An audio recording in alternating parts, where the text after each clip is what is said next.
আমি প্রথমে তো কনফিডেন্স খুব লো থাকতো আমার হেয়ার ট্রান্সপ্ল্যান্টের আগে।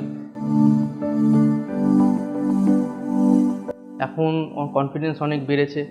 আমি হেয়ার ট্রান্সপ্ল্যান্টের জন্য অনেক রিসার্চ করেছিলাম এর আগে, বিভিন্ন কলকাতার বিভিন্ন মানে ডাক্তারখানায় আমি দেখেছি সেই জিনিসগুলো, কিন্তু আমার সবচেয়ে ভালো লেগেছিলো নিউ রুটস ক্লিনিকটাই, তাই এখানেই করিয়েছিলাম আমি। আমার ওভারঅল এক্সপিরিয়েন্স খুব ভালো। আপনাদেরও বলবো আপনারাও দেরি করবেন না, কারোর যদি সমস্যা থাকে অবশ্যই নিউ রুটসে আসুন এবং এখান থেকে সার্জারি করান। Thank you.